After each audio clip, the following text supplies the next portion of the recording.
Salut tout le monde, bienvenue sur Investir dans les dividendes. J'espère que vous allez bien malgré les terribles événements qui ont lieu en Ukraine. Justement, on va parler de ça aujourd'hui. On va essayer de décrypter les impacts que cette guerre a sur le marché et peut avoir sur les marchés financiers d'ici quelques temps. Je vais vous parler de l'impact que ça a eu sur mon portefeuille. Je vais vous montrer comment je me situe en termes de valorisation versus le CAC 40, les arbitrages que j'ai réalisés. J'ai vendu 2 actions et j'ai allégé de manière importante une ligne. Je vais vous en parler et je pense que vous allez être surpris sur l'allègement que j'ai fait. J'ai aussi fait 4 renforts d'actions existantes et 4 achats de nouvelles actions. Et dans ces nouveaux achats, il y a notamment 2 actions dont je vous ai jamais encore parlé ici sur cette chaîne.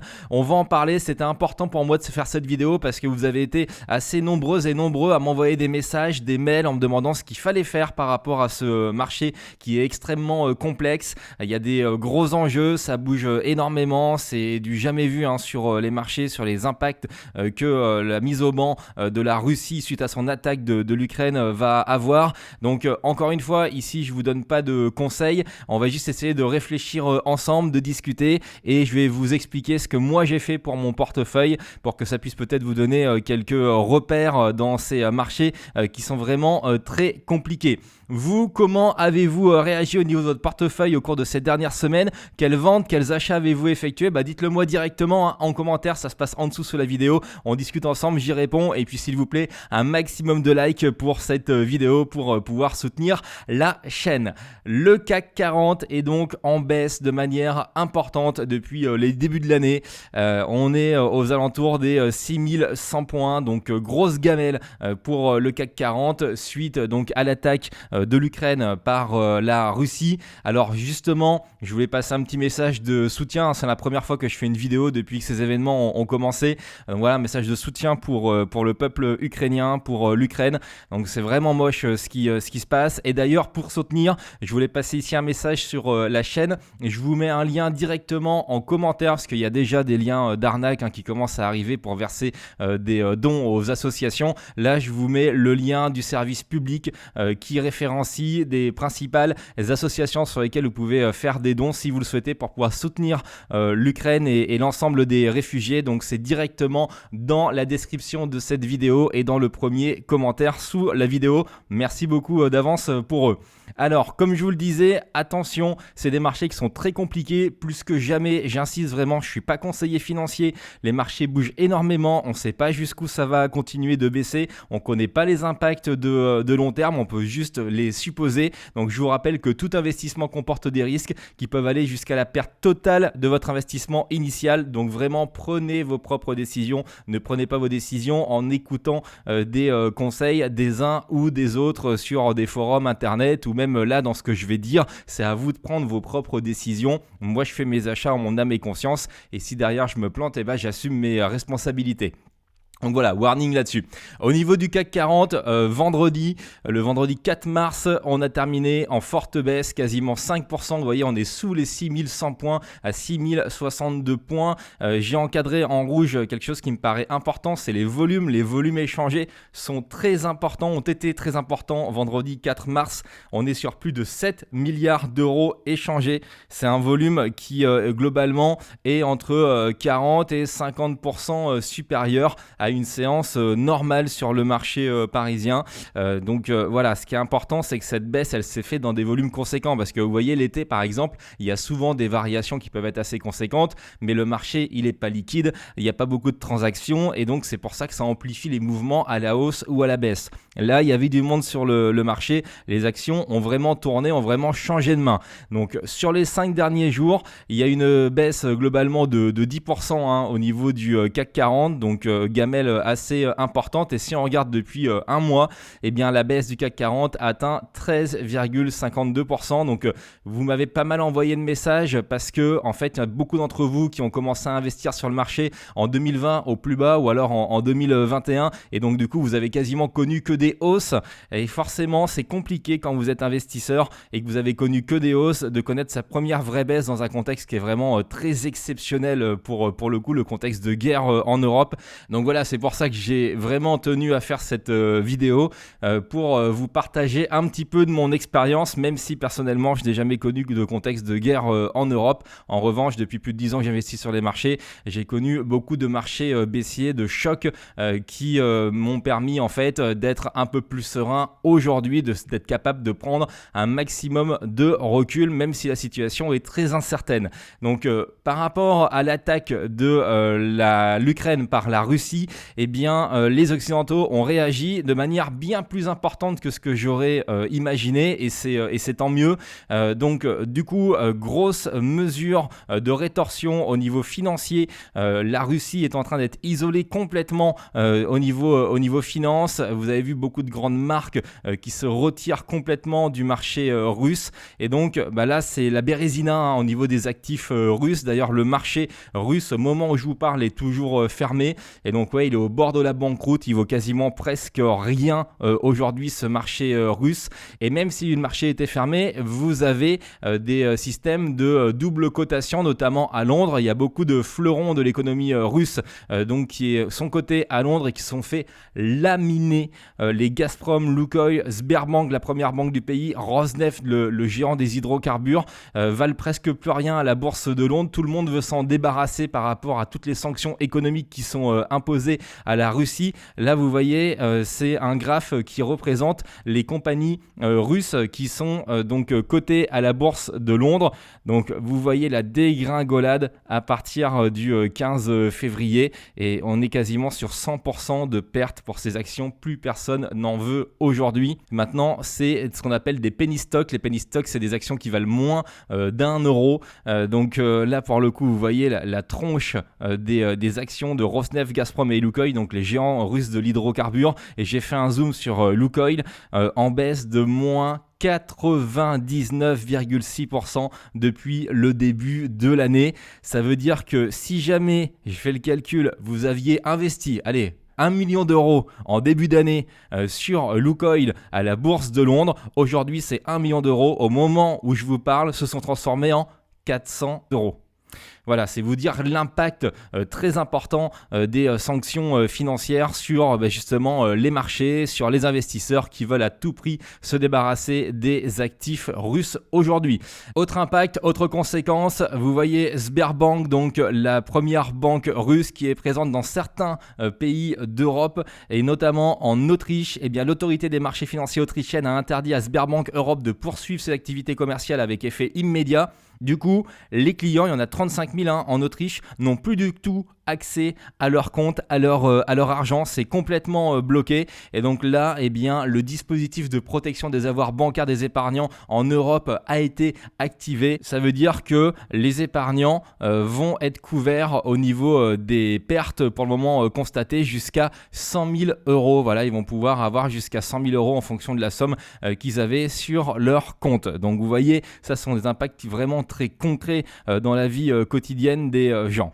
Alors, quand on voit tous ces événements de marché, je voulais vous montrer quelqu'un que vous connaissez qui s'appelle Warren Buffett, qui est le gérant star depuis des dizaines d'années dans le monde. C'est un Américain, il gère donc le fonds Berkshire Hathaway.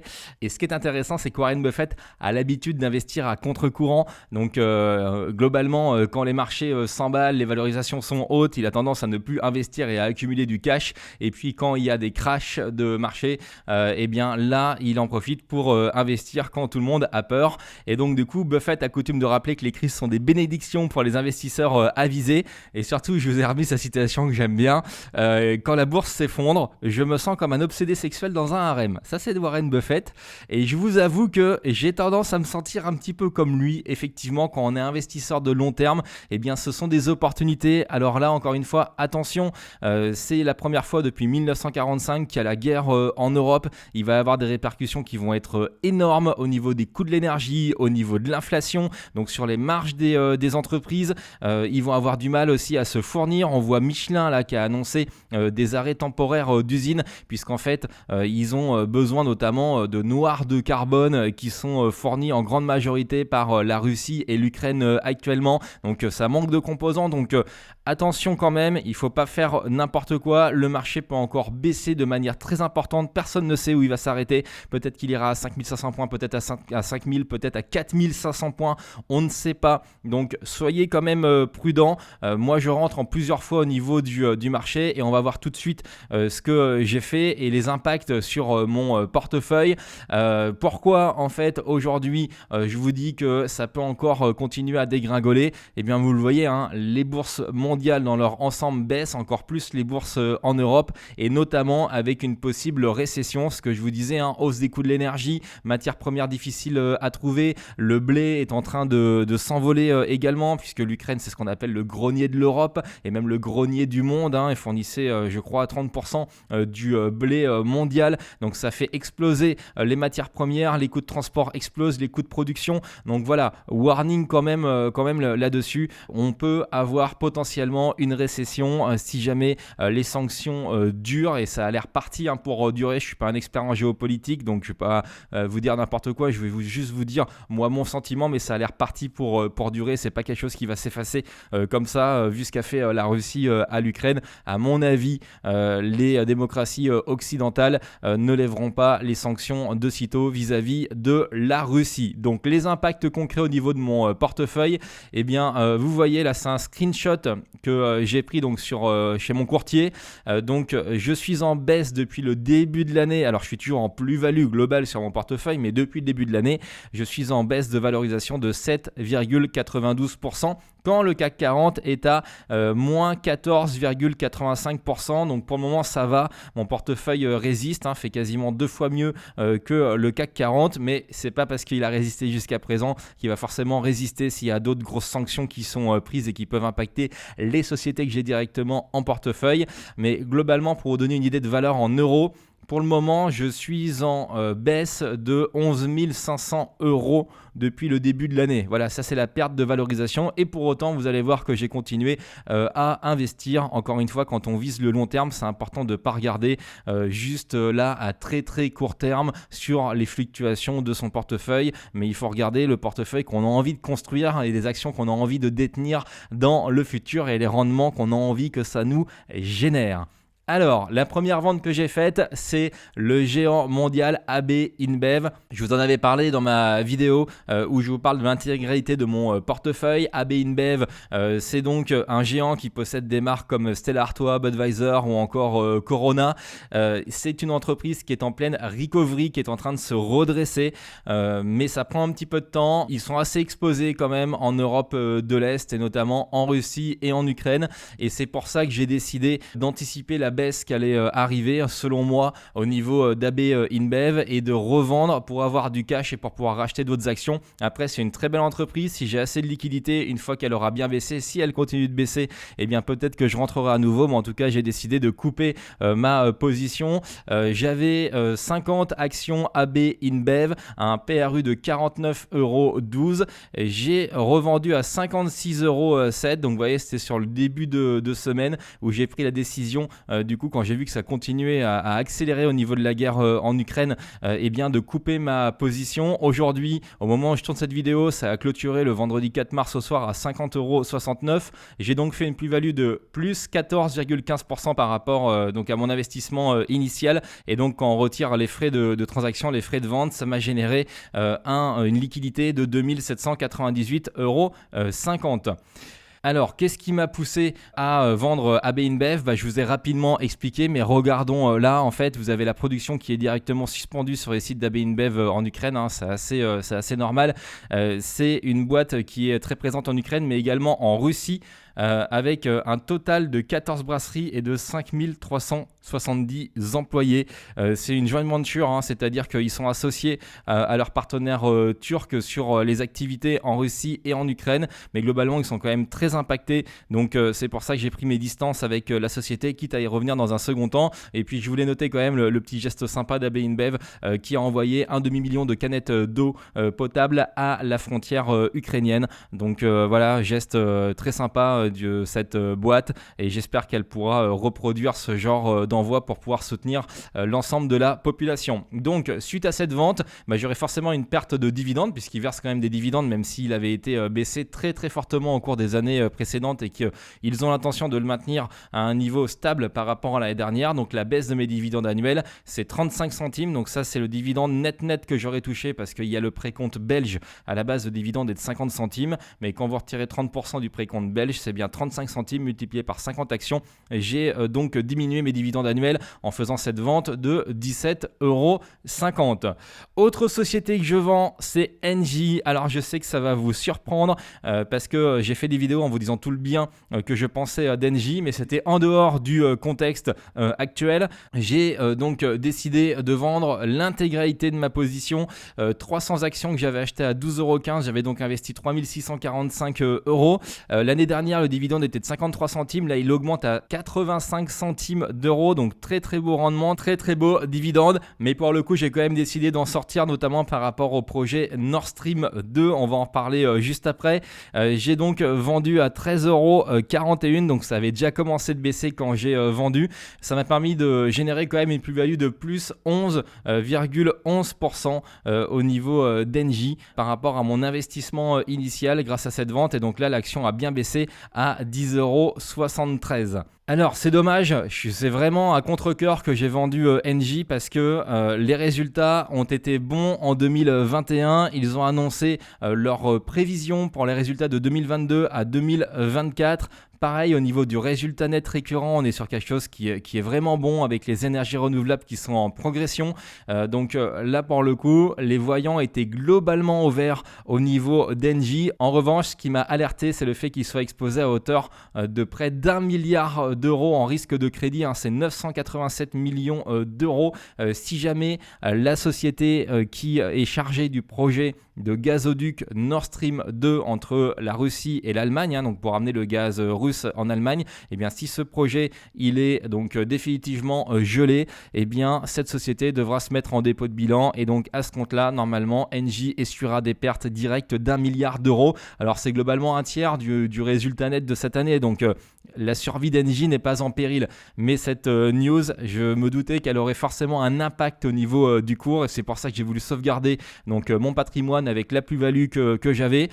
Au niveau d'Engie, la perte de dividendes suite à ma vente, elle est bien plus importante que pour l'action précédente dont je vous ai parlé, puisque les dividendes vont être de 85 centimes d'euros x 300 actions. Je perds 255 € de dividendes à l'année au niveau d'Engie. Alors je vous ai remis le cours de bourse au cours des 5 dernières années. Vous voyez qu'en avril 2020, c'était tombé au plus bas sur les 8,70 €. J'espère que Engie, je pourrai en ravoir aux alentours des 9,50 €. Alors après, il faudra que je regarde si j'ai les liquidités pour re-rentrer, mais sûrement que là, on va être dans un excès baissier. Ça a déjà vachement baissé, c'était bien en redressement, c'était bien remonté au niveau de l'action Engie. On était au-dessus des 14 € et pour moi, on pouvait taper les 16, 17, voire même 18 € au niveau d'Engie.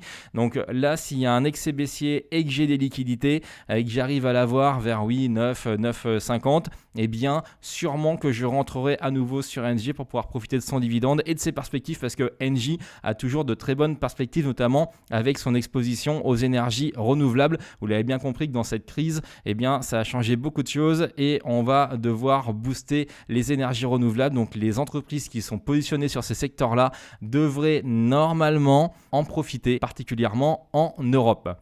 Autre vente, alors là, je sais que je vais vous choquer, c'est Total Energy. Alors Total Energy, je vous rassure tout de suite, je n'ai pas vendu en totalité ma position, mais je me suis allégé fortement. Je sais, c'est une des Rolls des dividendes en France. Je sais que je vais avoir pas mal de messages suite à ça. Dites-moi ce que vous en pensez en commentaire, mais je vais vous expliquer pourquoi il était important pour moi, dans ma situation, de m'alléger sur Total Energy. Je vous rappelle que j'avais 520 actions en portefeuille à un prix de revers unitaire inférieur à 32 euros. Ça veut dire que j'avais investi plus de 16 000 euros, quasiment 17 000 sur l'action Total Energy qui du coup m'a versé 1224,30 euros de dividendes en 2021. Et sachant que j'avais augmenté progressivement ma position en 2021 puisque j'avais commencé avec 399 actions, 436, 500 et j'avais clôturé l'année avec 520 actions Total Energy en portefeuille. Bon,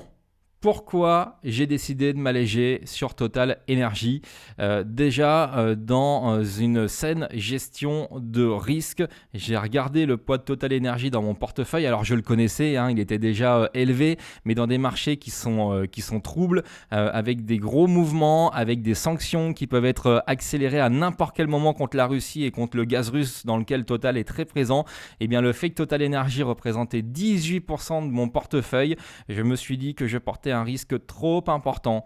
C'est une boîte que j'adore, c'est une boîte qui est extrêmement sérieuse, qui est très bien gérée, mais là il y a des risques, même si Patrick Pouyanné, le PDG, va, je suis persuadé, bien gérer ces risques-là, et au bout d'un moment quand il y a des sanctions qui sont imposées, il est quand même obligé de les appliquer, et donc là 1/5 de mon portefeuille total sur Total Energy, j'ai jugé que ça devenait problématique dans un contexte de marché actuel avec l'épée de Damoclès qu'on a au-dessus de la tête au niveau de Total Energy qui a beaucoup de projets en Russie. Voilà, il y a des articles qui commencent à surgir. Total Energy, ça c'est dans Challenge, a-t-il trop misé sur la Russie? Aujourd'hui, la Russie est depuis plusieurs années la première source de production du groupe de Patrick Pouyanné. Donc aujourd'hui, il y a une exposition à la Russie qui est très importante. Les gros projets de GNL sont en Russie aujourd'hui pour Total Energy. Alors c'est pas le seul pays, il y a d'autres pays. Total Energy arrivera à s'en remettre s'ils doivent se retirer de Russie, mais on comprend bien que c'est un coup dur aujourd'hui dans la stratégie du groupe, puisque notamment en parallèle des énergies renouvelables qui sont développées de manière très fortement et de l'électricité, eh bien le GNL, le gaz naturel liquéfié, est censé être l'énergie de transition au niveau de Total Energy qui va soutenir les cash flows et qui vont financer la croissance et notamment la croissance du dividende. Je vous en avais parlé dernièrement dans une vidéo en vous expliquant que grâce notamment à ces contrats de long terme, à ces ventes de long terme au niveau du GNL, eh bien Total Energy était en mesure de faire progresser son dividende. Et bien là, si jamais demain il y a trop de pression politique, si jamais Total Energy est complètement obligé de se retirer de Russie et d'abandonner ces actifs qu'ils ont là-bas, c'est sûr que ça fera prendre, à mon sens, des années de retard à la stratégie de Total Energy. Il va falloir trouver de nouveaux gisements, passer de nouveaux accords dans différents pays moins risqués entre guillemets, et donc du coup il y aura un impact à mon sens sur le développement de l'entreprise, même si encore une fois Total Energy n'est pas du tout en péril. Je crois toujours dans cette boîte puisque je reste actionnaire. Je vais vous montrer ce que j'ai vendu, mais j'ai pas vendu la majeure partie de ma position. Je me suis juste allégé par rapport aux risques géopolitiques inhérents à la situation actuelle et qui concernent Total Energy particulièrement. Mon PRU, je vous l'ai dit, moins de 32 euros. Alors j'ai pas vendu au plus haut, j'ai profité du rebond en fait qui a eu lieu le 3 mars pour alléger ma position. Donc j'ai vendu à 47,42 €. Ça fait une plus-value de plus 48,20% sans compter les dividendes que j'ai touchés entre temps quand je possédais donc ces actions Total Energy. Donc mon portefeuille en fait est passé de 520 actions à 300 actions puisque j'ai vendu 220 actions. Voilà, donc j'ai pas vendu complètement la moitié. Globalement, ça fait un gros 40% de ma position. Je vais vous faire le calcul en live. Alors si je fais 220 divisé par 520, c'est ça en fait. Ouais, c'est un gros 40% parce que ça fait 42% en fait de ma position que j'ai vendu au niveau de Total Energy. Donc là, ça m'a permis de récupérer du cash puisque quand je retire les frais de transaction, j'ai récupéré 10 423 € suite à cette vente des actions Total Energy, cette vente partielle. Et je voulais vous montrer quand même le cours de Total Energy au cours des 6 derniers mois. Il a quand même bien progressé par rapport à octobre 2021. Alors c'est sûr que si jamais j'avais vendu un peu plus tôt dans le mois, eh bien j'aurais généré plus de plus-value, plus de cash pour pouvoir réinvestir dans d'autres actions à dividendes. Mais on peut jamais savoir et prévoir l'avenir. Honnêtement, moi je pensais pas qu'on irait jusqu'à la guerre, que Poutine déclarait cette guerre et irait jusque là. Donc voilà, j'ai pas vendu quand ça a dépassé les 50-52 €. Je m'étais fixé comme target de peut-être peut-être revendre autour des 58-60 si jamais on arrivait jusque-là. Mais bon, voilà, aujourd'hui, j'ai généré une plus-value qui pour moi est satisfaisante et me permet de réinvestir dans d'autres actions à dividendes. Donc la perte de dividendes suite à ma vente de ces 220 actions, eh bien en fait elle est diverse puisque là j'ai déjà touché un dividende trimestriel qui m'a été versé donc en janvier. Donc aujourd'hui l'impact de cette vente va sur 3 dividendes trimestriels en 2022. Donc concrètement ici vous avez quoi dans ces 2,01 €? Vous avez 2 dividendes trimestriels à 0,66 centimes d'euros par action et un dividende à 0,69 par action, dividende trimestriel également, puisque normalement si jamais malgré les événements Total Energy maintient la progression de son dividende, normalement l'acompte qu'on percevra au mois d'octobre, ce sera 69 centimes d'euros par action. Donc ça veut dire que sur 2022 mes dividendes baissent de 442,20 € et par contre la baisse de mes dividendes donc annuels sur une année normale, et là j'ai compté une hausse de dividende à 2,77 € versus 2,64 € aujourd'hui, et bien ce sera 609,40 € de dividendes en moins suite à la vente de ces actions Total Energy. Alors, du coup, qu'est-ce que j'ai fait avec cet argent, sachant que j'ai rajouté en plus quelques liquidités sur mon compte. J'ai choisi de renforcer Nexity qui a bien baissé, le promoteur immobilier. J'avais déjà pas mal d'actions, 181 actions à un PRU inférieur à 25 €. J'avais acheté au plus bas pendant la crise Covid. Ça va me générer normalement ces 181 actions 452,50 € de dividendes, puisque le dividende par action a été augmenté de plus 25% en 2022 versus à celui qui a été versé en 2021. Alors il faut encore que ce soit validé par l'Assemblée Générale, mais normalement c'est 2,50 € de dividendes par action qu'on va percevoir. Ça me fait donc un yield on cost, un taux de rendement sur mon PRU de 10,11%, et j'ai quand même choisi aujourd'hui de me renforcer, même si l'action est plus haute que mon PRU historique. J'ai fait plusieurs achats comme souvent, c'est important de ne pas rentrer d'un bloc mais de rentrer par palier. Alors j'aurais même pu attendre d'avoir des paliers plus bas pour me renforcer. Donc j'ai acheté 69 actions au total avec les prix que vous voyez ici qui sont frais inclus, donc c'est-à-dire taxes sur la transaction financière et les frais de courtage. Ça a donc représenté un investissement de plus de 2300 €.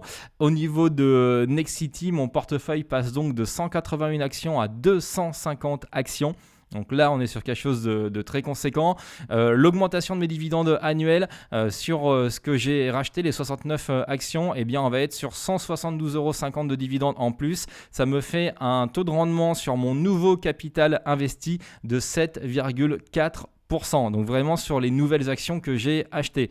Alors Nexity, c'est quand même risqué de faire le move que j'ai fait. Pourquoi ? Puisqu'il va y avoir des impacts très importants au niveau des coûts de construction, au niveau des frais. Donc il y aura potentiellement un impact sur la marge au niveau de Nexity, puisqu'en fait Nexity sous-traite la construction des différents bâtiments dont elle a décroché les marchés, et donc forcément ces sous-traitants vont être obligés de lui impacter la hausse des coûts, et eux peut-être qu'ils ne pourront pas répercuter en intégralité dans les prix cette hausse des coûts. Quand vous construisez, vous avez besoin d'acier, vous avez besoin de ciment, et bien vous voyez tout ce qui est aluminium, chimie, ciment, alors l'engrais aussi pour l'agriculture, mais là on n'est pas concerné par Nexity, et aussi l'acier, et bien ce sont des matières premières qui sont particulièrement exposées à la guerre en Ukraine et qui subissent une inflation extrêmement importante. Donc c'est pour ça que Nexity, je fais ce move là, mais c'est quand même risqué dans le contexte actuel.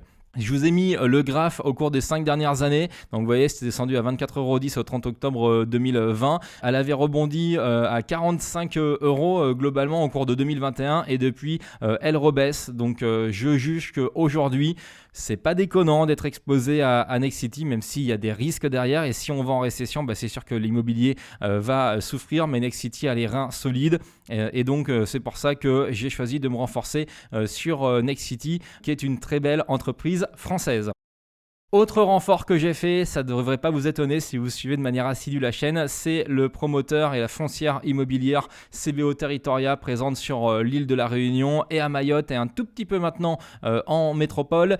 J'avais donc 589 actions à un PRU de 3,63€, ça représentait un peu plus de 2000 € de montant investi, en sachant que j'avais baissé ma position pour me générer des liquidités pour acheter d'autres actions, puisqu'au moment de la date du détachement du dividende, j'avais 1200 actions et donc après j'avais allégé à 589 actions. Vous allez voir que j'ai renforcé très très fortement CBO Territoria puisqu'en fait j'ai racheté entre fin janvier et le 4 mars 1661 actions CBO Territoria, dont 792 actions rien que dans la semaine qui vient de s'écouler, c'est-à-dire la semaine du 28 février au vendredi 4 mars. Ça représente un investissement de 6083 €. Donc si on regarde ce que ça a fait au niveau de mon portefeuille, je passe de 589 à 2250 actions pour CBO Territoria. Au niveau de mes dividendes, ces 1661 nouvelles actions vont me générer un rendement minimum de 382,03 €. Alors pourquoi je dis que c'est un minimum? Puisqu'en fait, moi j'estime que CBO Territoria a les moyens de l'augmenter à 24 centimes d'euros par action. Ils n'ont déjà pas augmenté l'année dernière leurs dividendes, donc moi je tape plutôt sur 24 centimes d'euros minimum par action. Ça me fait, en tout cas si on prend de manière prudente, ces 23 centimes d'euros par action, eh bien ça me fait un rendement sur mon nouveau capital investi de 6,28% sur ce renfort de CBO Territoria. Alors c'est même chose que pour Nexity, ils vont être impactés au niveau de la hausse des coûts de l'énergie, au niveau du ciment, au niveau de l'acier. Donc c'est en ça où je prends quand même un risque en me renforçant sur CBO Territoria, même si la décote sur l'actif net est extrêmement importante. Et puis il y a autre chose, c'est-à-dire que là ils ont sorti leur chiffre d'affaires, c'était le 16 février, les résultats ce sera courant mars, et ils ont averti qu'il y avait un retour à un niveau normal de l'activité promotion. Au niveau de l'activité promotion, vous voyez, il y a une baisse de 25% parce que les années 2019 et 2020 avaient été exceptionnelles. Donc ça va forcément jouer sur les résultats qui vont être publiés au niveau du mois de mars. Donc je m'attends à une baisse des résultats sur CBO Territoria au titre de l'année 2021. Donc voilà, il y a quand même un warning là-dessus, mais j'ai fait le choix pour le long terme de me renforcer sur cette très belle entreprise. Autre action que j'ai choisi de légèrement renforcer, c'est une action bancaire, c'est donc Crédit Agricole. Alors là, warning de chez warning. Au niveau du secteur bancaire, c'est forcément le secteur en pole position par rapport aux sanctions qui sont prises en Russie. Alors vous avez des banques qui sont très exposées comme la Société Générale qui a carrément une banque très importante en Russie. De mémoire, je crois que c'est la 5e du pays. Donc la Société Générale est très exposée. Crédit Agricole est beaucoup moins exposé. Mais pour le coup, ce qu'il faut savoir, c'est que Crédit Agricole est présente en Ukraine avec une filiale. Et également, il y a quand même de l'exposition donc, à la Russie. Et surtout, il y a l'exposition indirecte, c'est-à-dire que si des entreprises françaises venaient à être mises en difficulté parce qu'elles perdent accès au marché russe, elles ne peuvent plus commercer avec la Russie, et bien là, si jamais Crédit Agricole est la banque de ces entreprises-là, et bien ça peut faire augmenter le coût du risque, donc ils vont être obligés de faire des provisions supplémentaires. Donc ce qu'il faut savoir, c'est que là, on est quand même sur des moves assez risqués, surtout si jamais une récession arrive, et bien on sait très bien que c'est très mauvais pour l'ensemble du système financier, y compris pour les banques. Donc voilà, c'est pour ça que les banques subissent des baisses qui sont extrêmement importantes, en sachant que la banque cotée la moins exposée, je vous parle des grandes banques, des grandes banques françaises, et bien c'est BNP Paribas. Pour info, je surveille du coin de l'œil BNP Paribas. Si jamais la gamelle continue, il n'est pas exclu que je prenne une petite position sur BNP Paribas qui est extrêmement solide. En l'occurrence, moi je suis sur Crédit Agricole et j'avais 441 actions à un prix de revient unitaire de moins de 7 €. Et par rapport à mon renfort, eh bien, j'ai renforcé de 59 actions. Donc j'ai racheté un peu tôt à 11,56 €. Ça représentait un investissement d'un peu plus de 680 €. Et donc aujourd'hui dans mon portefeuille, j'ai 500 actions Crédit Agricole. Vous savez que j'aime bien les comptes ronds. Donc voilà, c'est pour ça aussi que j'ai repris les 59 actions. Alors ça m'intéressait, mais au moins ça me permet d'avoir 500 actions Crédit Agricole. L'augmentation de mes dividendes annuels, si jamais le dividende est bien maintenu, je pense pas qu'il y ait de risque pour le moment, mais on sait jamais. Donc c'est 1,05 € x 59 nouvelles actions, 61,95 €. Ça me fait un taux de rendement de 9,08% sur mon nouveau capital investi. Autre action de mon portefeuille sur laquelle je me suis renforcé, c'est l'entreprise Amundi. Donc on reste en famille, puisqu'en fait vous savez que Amundi est dans le giron du groupe Crédit Agricole. Donc Amundi, ça doit pas être une surprise pour vous. Ça fait longtemps que je vous dis j'aimerais bien me renforcer si l'action chute, parce que j'avais que 16 actions à un prix de revient unitaire de 63 euros.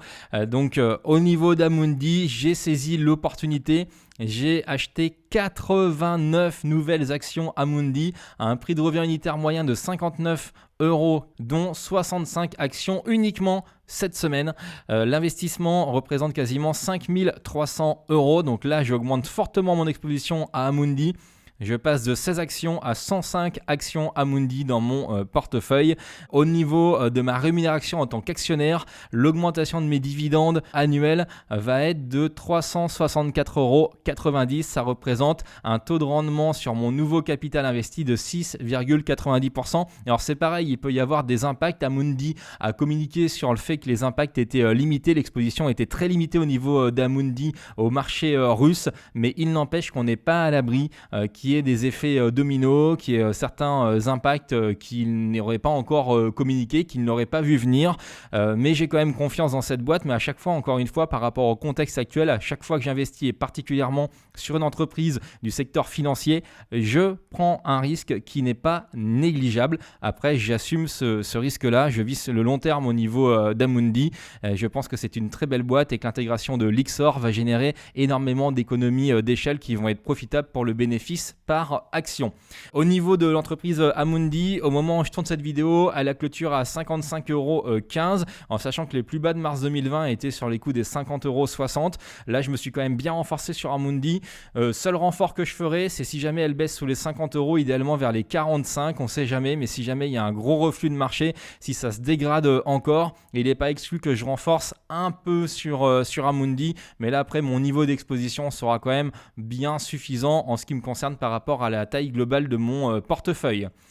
Nouvelle société que j'ai rentrée, je vous en ai jamais parlé, c'est l'entreprise Verallia. Alors Verallia, on va s'arrêter un peu plus longtemps dessus pour que je vous explique un peu ce que fait cette boîte et pourquoi j'ai décidé de rentrer sur Verallia. Ça fait un petit bout de temps que je la surveillais. J'avais loupé le coche en mars 2020, mais là du coup j'ai décidé de saisir l'opportunité. Même si c'est pareil, il y a des risques au niveau de Verallia, vous allez le voir. Alors Verallia, c'est une boîte qui a quasiment 200 ans. Il y a d'abord eu une création de verrerie en 1827. Donc ça, c'est vraiment le tout début de cette très belle entreprise qui faisait partie donc de Saint-Gobain. Vous voyez, en 1972, création de la branche emballage du groupe Saint-Gobain. Donc Verallia, c'est du verre. Ils font des pots et des bouteilles en verre. En 2010, la marque Verallia a été créée. 2015, Saint-Gobain a vendu Verallia, a fait un spin-off. Et en 2019, Verallia devient une société cotée en bourse. Ça a été introduite sur Euronext Paris. Voilà, rapidement résumé les 200 ans d'histoire et la trajectoire de l'entreprise Verallia. Et donc ces 200 ans d'histoire donnent ça aujourd'hui, une entreprise qui est numéro 1 en Europe, numéro 2 en Amérique latine et qui est tout simplement le numéro 3 mondial.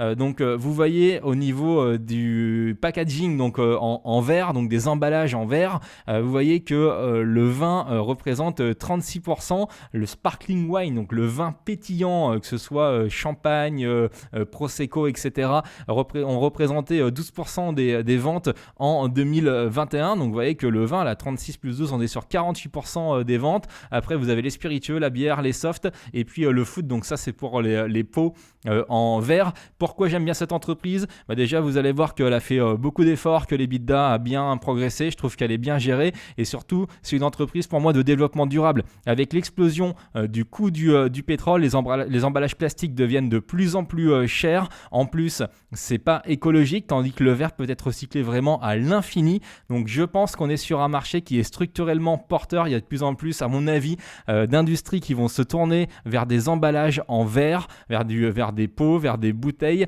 Et donc la Verallia est extrêmement bien positionnée pour pouvoir répondre à cette demande. Alors, rapidement un zoom sur la structure de capital de Verallia. Vous voyez qu'aujourd'hui le flottant représente 58% des actions. Vous avez un gros actionnaire BWSA qui a 27% du capital. BPI France est au capital avec 7,5%. Et puis le FCPE de Verallia, donc notamment les employés qui possèdent 3,5% du capital de Verallia. Alors il y avait quelque chose qui pesait sur le cours de l'action Verallia, c'est que le fonds Apollo était actionnaire. Ils sont sortis définitivement du capital en novembre 2021. Et puis chose assez intéressante, Verallia a fait du buyback, du rachat d'actions. Et aujourd'hui, Verallia donc, a dépensé 221 millions d'euros et possède maintenant 4,5% de son capital. Alors il y a une partie des actions qui vont être pour les plans de rémunération de différents salariés. Mais il n'est pas exclu que Verallia puisse annuler aussi une partie de ses actions auto-détenues et donc reluer ses actionnaires. Verallia a présenté assez récemment ses résultats 2021, c'était le 17 février 2022. Les revenus sont en hausse de plus 5,4%, dont plus 6,8% en organique, avec une accélération quand même sur la fin de l'année. Vous voyez, plus 10% en croissance organique, donc ça c'est quelque chose qui est intéressant, entreprise dans une très belle dynamique. L'EBITDA a progressé de plus 8% par rapport à 2020. Donc vous voyez, par rapport à une croissance organique de plus 6,8% et une croissance globale de plus 5,4%, l'EBITDA a progressé plus fortement que la croissance des revenus du chiffre d'affaires, avec un taux de marge qui est à 25,4%. Au niveau des bénéfices, progression par rapport à 2020 de plus 19%. L'earning per share, donc le bénéfice par action, est de 2,01 €. Et à noter que malgré le rachat d'actions, malgré 114 millions d'euros de dividendes qui ont été versés, eh bien la dette nette a légèrement reflué à 1,9 fois l'EBITDA versus 2 fois en décembre 2020. Alors après, là, il y a un effet ciseau positif parce que comme l'EBITDA a augmenté, mécaniquement, si votre dette n'augmente pas ou augmente moins vite que l'EBITDA, eh bien en ratio, le ratio baisse. Donc ça, c'est quelque chose de très mécanique. Alors donc là c'est la même chose que ce qu'on vient de voir, mais seulement c'est en français. Il y a juste une précision supplémentaire qui est importante. Je vous rappelle qu'on est sur investir dans les dividendes, donc les dividendes ça nous intéresse. La proposition de versement d'un dividende par action d'un montant de 1,05 €. Donc vous voyez 2,01 € de bénéfices par action, 1,05 € de dividende. On est sur un ratio un peu supérieur à 50% de payout ratio, ce qui est tout à fait correct au niveau d'une entreprise comme Verallia. Donc le dividende est soutenable dans le temps, et d'ailleurs le dividende donc à 1,05 € s'il était validé, ça représenterait une augmentation de plus 10% par rapport au dividende versé l'année dernière. Quand je vous disais que c'était une entreprise qui était une entreprise selon moi d'avenir avec un marché extrêmement positif, déjà ils sont engagés dans un plan de réduction de leur émission de CO2 de moins 46% à 2030, donc 2030 ça va vite être là, et du coup comment ils vont y arriver? En réduisant notamment la consommation d'énergie. C'est un secteur qui bouffe beaucoup, qui consomme beaucoup d'énergie, et notamment en arrivant à augmenter la part d'électricité renouvelable par rapport à leur processus de production. Ce qui est important aussi, c'est qu'ils ont fait énormément d'efforts, ils sont très très bien notés sur tout ce qui est ESG, avec notamment l'environnement, les droits humains, les conditions de travail, le côté éthique, faire en sorte d'être une entreprise responsable. Vous voyez qu'ils sont dans le top 1% du label EcoVadis, et ils ont 75 sur 100 en termes de notation versus 67 sur 100 en 2020, donc il y a eu des progrès qui ont été faits, et quand on dit le top 1%, c'est sur 65 000 compagnies qui sont évaluées par EcoVadis. Donc on est sur une entreprise qui est vertueuse, qui fait attention à sa notation ESG. Parlons maintenant du cash flow, ce qui est très important quand vous voulez continuer à payer un dividende et financer des investissements. Eh bien, l'EBITDA donc a progressé par rapport à l'année dernière, et c'est surtout la conversion de cet EBITDA en cash flow qui est très importante. Vous voyez, l'entreprise arrive à convertir 62% de son EBITDA en operating cash flow, et si on regarde sur le free cash flow, donc ce qui reste après notamment les intérêts, eh bien, on voit qu'on est sur 329 millions d'euros. Donc si vous faites 329 divisé par 678, ça fait 48%, donc quasiment la moitié de l'EBITDA est converti en free cash flow. Donc ça, c'est un indicateur qui est extrêmement important et qui montre à quel point l'entreprise est une cash machine et va pouvoir continuer à être une cash machine et à investir tout en augmentant son dividende au cours des années à venir. Alors, le petit couac au niveau de Verallia, il y en a plusieurs. Il y a notamment le fait qu'elle est extrêmement impactée par la hausse des coûts de l'énergie. Ça coûte cher en énergie de produire du verre, de le former, etc.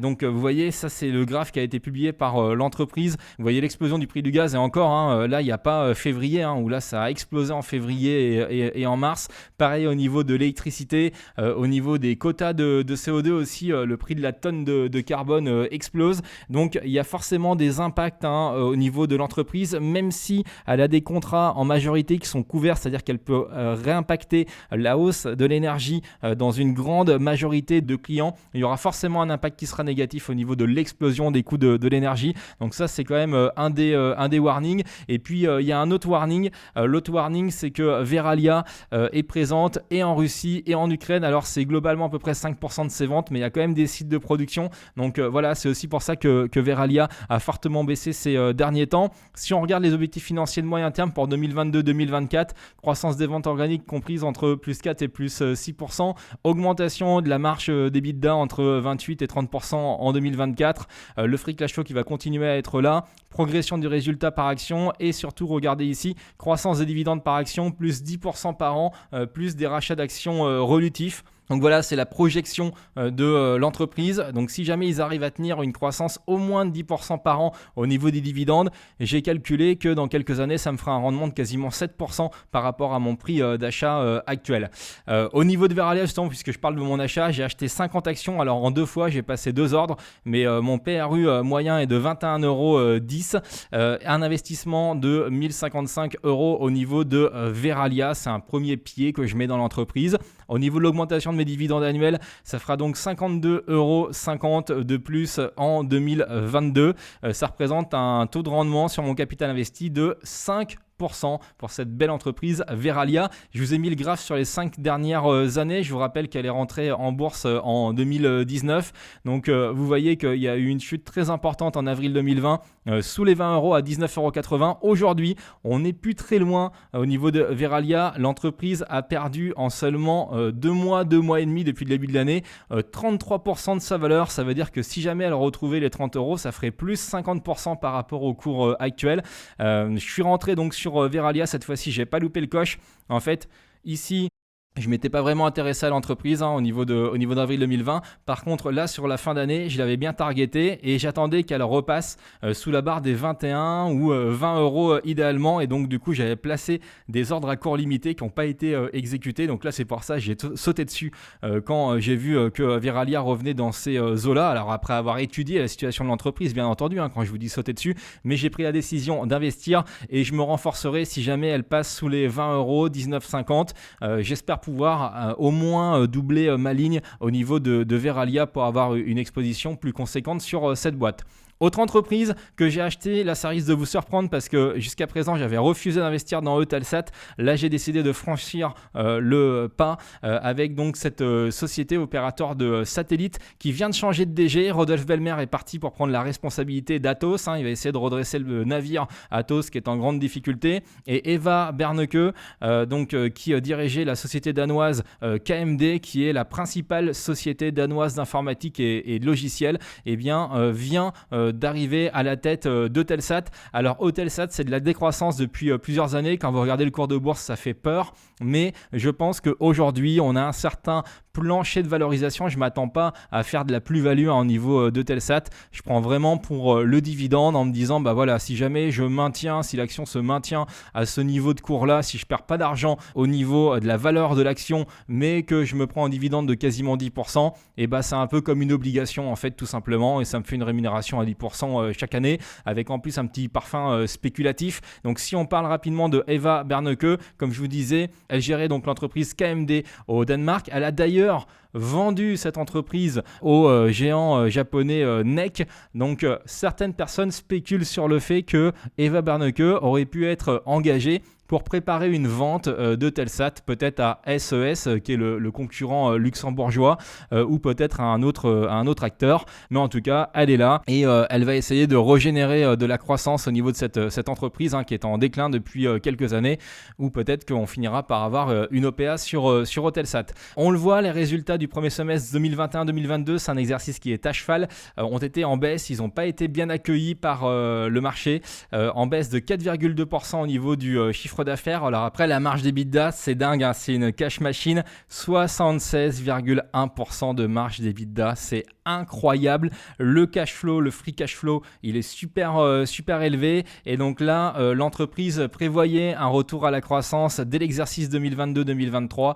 et finalement la croissance est attendue à partir de 2023-2024. Alors ce qui n'a pas plu aux investisseurs, c'est que ça fait des années que Eutelsat promet que la spirale de dégradation du chiffre d'affaires va s'inverser et que l'entreprise va repartir en croissance, et à chaque fois il n'arrête pas de décaler ce retour de la croissance. Donc voilà, c'est le problème au niveau d'Eutelsat. Au niveau du chiffre d'affaires, pourquoi je me suis intéressé à Eutelsat, en dehors du fait que je pense qu'on arrive à peu près sur des planchers de valorisation sur un business comme ça qui génère beaucoup de marge, eh bien regardons un petit peu le chiffre d'affaires. Il y a une activité de diffusion de télé, donc broadcast notamment en diffusion télé, donc de 379 millions d'euros en 2020 et là, qui a baissé en 2021 sur le premier semestre. Vous avez tout ce qui est données vidéo professionnelles, haut débit fixe, connectivité mobile et services au gouvernement.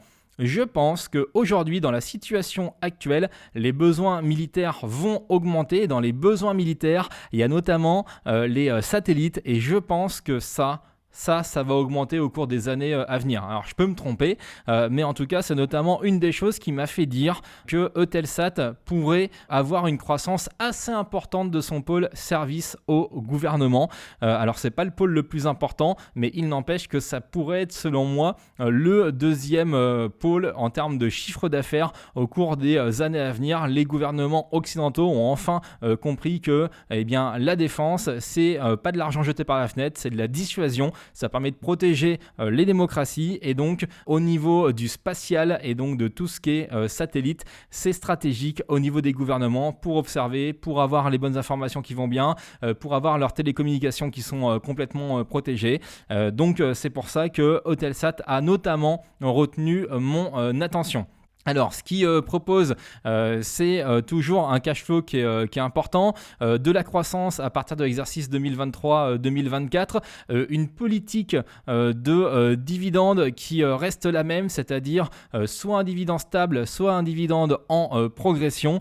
Et surtout, ce qui est important, c'est que il y a un investissement qui a été fait au niveau de OneWeb, qui est un réseau d'orbite basse, de satellites, qui est concurrent de Starlink d'Elon Musk, et ça, c'est pour moi la petite pépite du groupe. Même s'ils sont actionnaires minoritaires, ils ont quand même un pourcentage qui n'est pas négligeable au niveau de OneWeb. C'est ce que je vous disais, mais je vous l'ai remis ici, un dividende qui est attendu entre stable et progressif en fonction des différents cash flows générés au cours des années à venir. Donc normalement, il y a quand même un plancher au niveau du dividende d'Eutelsat. Après, il ne faut pas oublier qu'ils avaient quand même annoncé ça et qu'ils ont profité de la crise du Covid pour baisser sensiblement leur dividende au cours de l'année 2020. Donc voilà, c'est pas inscrit dans le marbre au niveau d'Eutelsat. Autre problème, en dehors du retour de la croissance qui se fait attendre au niveau d'Eutelsat, c'est que leur pépite dans laquelle ils sont actionnaires, donc la constellation en orbite basse OneWeb, est aujourd'hui paralysée par les tensions avec Moscou. En fait, aujourd'hui, vous avez globalement les 2/3 des 600 et quelques satellites nécessaires au bon fonctionnement de OneWeb qui ont été réellement lancés. Il y avait un lancement qui était prévu, donc qui est géré par l'opérateur russe depuis le Kazakhstan, l'opérateur Roscosmos, et il y avait 36 satellites qui devaient être lancés là dernièrement pour la constellation OneWeb. Eh bien, Roscosmos, en mesure de rétorsion suite aux sanctions occidentales contre la Russie, a refusé d'effectuer ce lancement. Ils avaient différentes exigences pour pouvoir maintenir ce lancement. C'est notamment que le gouvernement britannique, qui est actionnaire de OneWeb, sorte de OneWeb, et également que OneWeb s'engage à ce que ces satellites ne servent pas à des usages militaires. Et bien entendu, OneWeb et le gouvernement anglais ont complètement refusé. Donc là, ça va prendre du retard au niveau du déploiement de OneWeb, parce que vous avez pas d'alternative aujourd'hui. Ariane 6 va pas pouvoir décoller tout de suite, c'est plutôt prévu pour la fin d'année. Et puis l'autre opérateur à la limite qui pourrait le faire, c'est SpaceX, mais SpaceX, eh bien c'est Elon Musk, et Elon Musk c'est Starlink, et c'est le plus gros concurrent de OneWeb. Donc là, il y aura du retard au niveau de OneWeb.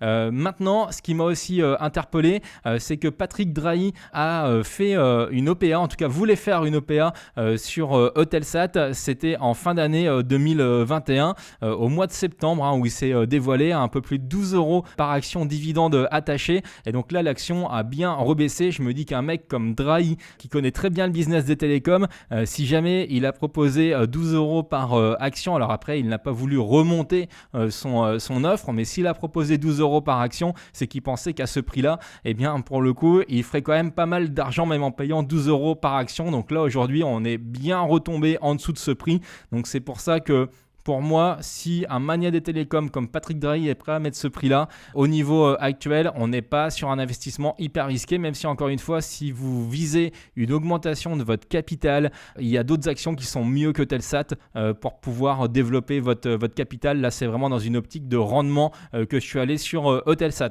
Au niveau des achats, j'ai acheté 350 actions Eutelsat. Alors c'est pareil, je ne l'ai pas fait en une fois. Je suis rentré un peu haut quand c'est descendu sous les 10 €. Puis après, j'ai renforcé progressivement quand ça a baissé. Mon prix de revient unitaire, donc il est de 9,63 €. C'est un investissement de 3 400 € au niveau de Telsat. Pour le calcul des dividendes, je suis parti du fait qu'il serait stable. 93 centimes d'euros x 350, on est sur 325,50 € de dividendes supplémentaires. Ça me fait un taux de rendement sur mon nouveau capital investi de 9,66%. La courbe de l'action Eutelsat, vous voyez qu'en octobre 2020, on était descendu sur les 8,11 €. Il y a eu ce fameux pic ici en fin d'année 2020 suite à l'offre de Patrick Drahi, et puis ça a bien baissé depuis. Donc là, on est même à 9,10 € au moment où je tourne cette vidéo. Donc c'est ce que je vous disais. Là, on est sur une dégringolade qui est très importante.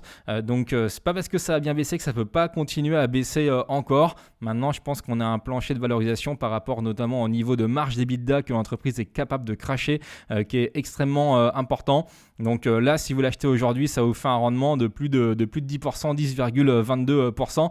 Mais warning, je consacre qu'une part limitée de mon capital à mon investissement dans Eutelsat parce que je sais que c'est risqué et que je peux me rester scotché avec cette action pendant je ne sais combien de temps. Donc warning quand même au niveau d'Eutelsat, c'est vraiment de la diversification si vous le souhaitez.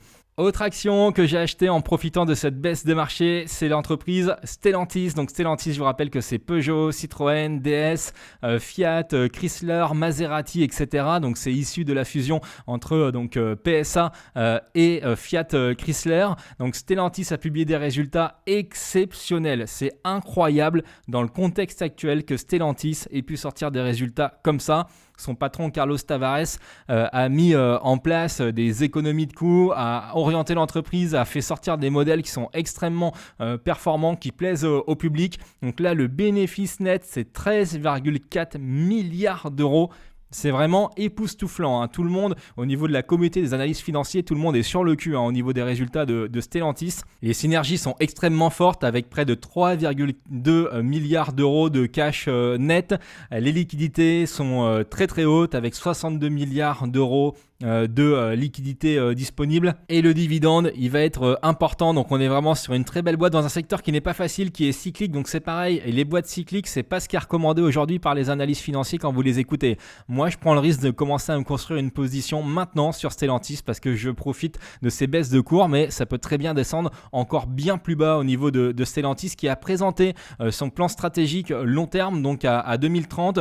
Le plan a été bien accueilli au niveau de Stellantis, puisqu'il prévoit un doublement du chiffre d'affaires net pour atteindre les 300 milliards d'euros à l'horizon 2030. Alors il y a beaucoup d'investissements qui vont être nécessaires pour ça, avec l'électrification des différentes marques, avec le développement des logiciels connectés pour faire les mises à jour. Donc Stellantis est en train de devenir aussi une boîte tech, c'est industriel plus tech. Et si vous regardez par rapport au chiffre d'affaires donc de 152 milliards publié au titre de 2021, au niveau de 2030, il vise à peu près 300 milliards d'euros de chiffre d'affaires et surtout ce qui est impressionnant, c'est que le niveau de marge était dingue cette année et il prévoit donc une légère baisse du niveau de marge parce qu'il faut financer cette transition vers l'électrique et ça va demander des milliards et des milliards d'investissements, mais ils estiment qu'en 2030, ils auraient une marge supérieure à 12%, donc légèrement supérieure à celle qui a été publiée en 2021. Et si vous faites toujours autant de marge avec un chiffre d'affaires qui a doublé,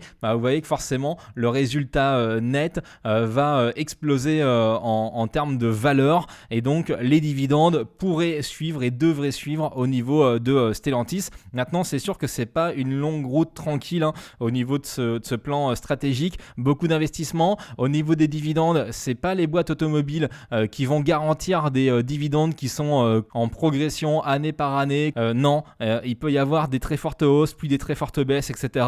Maintenant, au niveau Stellantis, on est vraiment sur le premier de la classe. Là, on mise sur le premier de la classe au niveau mondial qui joue dans la même cour que les Volkswagen et autres qui sont des groupes qui sont extrêmement bien gérés. Donc, c'est pour ça que j'ai décidé de me lancer au niveau Stellantis. Ça fait un bout de temps que je l'avais dans le coin de l'œil. J'attendais un refus du marché.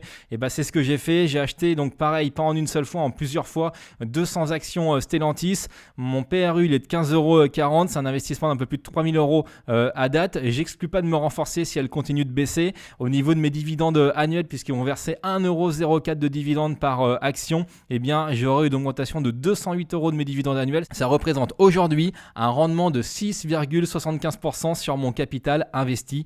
Ça, c'est un truc de dingue puisque avec Stellantis, vous misez sur de la croissance et également sur un rendement qui est intéressant, mais encore une fois, qui n'est pas garanti, qui peut être fluctuant, même si normalement, si le plan de marche est respecté à la lettre, on devrait quand même avoir un dividende au moins stable, voire en hausse au cours des années à venir, mais ça, c'est pas inscrit dans le marbre, c'est pas garanti. Au niveau donc du cours de bourse, le cours de bourse a dépassé les 18,50, 19 € en début d'année. Depuis, c'est la grande glissade, notamment avec les événements en Ukraine. D'ailleurs, Peugeot est très très peu exposé sur ces marchés-là. Donc ça, c'est quelque chose qui est intéressant. C'est-à-dire qu'il n'y a quasiment pas d'exposition de Stellantis. Donc voilà, il faut le savoir. Par contre, ils sont exposés de manière dérivée, c'est-à-dire que pour les pièces, pour les composants, ils peuvent subir malheureusement des pénuries avec la situation en Russie et en Ukraine qui pourront peut-être impacter leur production et donc le chiffre d'affaires et la rentabilité si jamais il y a une inflation qui est extrêmement importante au niveau de ces composants, ce qui est extrêmement probable. Donc ça, il faut l'avoir en tête aussi si jamais vous décidez d'investir dans Stellantis. On termine rapidement avec l'entreprise Wendel. Wendel, c'est pas une surprise, je vous en avais déjà parlé. D'ailleurs, je vais passer très très vite sur cette boîte puisque si jamais vous voulez en savoir plus, je vous mets tout de suite le lien de la vidéo dans laquelle j'avais parlé de Wendel et de pourquoi je m'intéressais à cette entreprise. Je vous avais dit dans cette vidéo que si jamais l'action baissait, j'en profiterai pour commencer à initier une position. C'est ce que j'ai fait. J'ai acheté 6 actions, un PRU de 87,37 €, ça représente un peu plus de 500 € d'investissement donc dans l'entreprise Wendel, donc qui a énormément de participations et notamment des participations cotées comme Bureau Veritas par exemple. Et donc au niveau de mes dividendes, 2,90 €, c'est le dividende qui a été versé l'année dernière, multiplié par 6, on est au moins sur 17,40 €. Après, j'espère bien que Wendel va quand même augmenter son dividende, mais voilà ce que ça va me rapporter en plus mon investissement dans l'entreprise Wendel. Voilà, merci beaucoup d'avoir regardé cette vidéo jusqu'au bout. Je compte sur vous pour un maximum de likes, un maximum de commentaires. Je vous rappelle que les marchés sont extrêmement volatiles, que personne ne sait dans quelle direction ils vont aller. Donc, soyez précautionneux avec votre argent. Première règle de l'investissement, ne pas perdre d'argent. Deuxième règle, ne pas perdre d'argent. Et troisième règle, ne pas perdre d'argent. Donc ça, c'est extrêmement important de l'avoir en tête. Et si jamais vous prenez la décision de rentrer dans les marchés, d'investir, faites-le, mais vraiment à mon sens progressivement. Ça vous permettra d'éviter de tout miser d'un coup et puis derrière d'être en difficulté, ne plus avoir de cash pour pouvoir renforcer des positions ou acheter des nouvelles actions que vous jugeriez intéressantes. Voilà, encore une fois, merci beaucoup et à très vite. Ciao.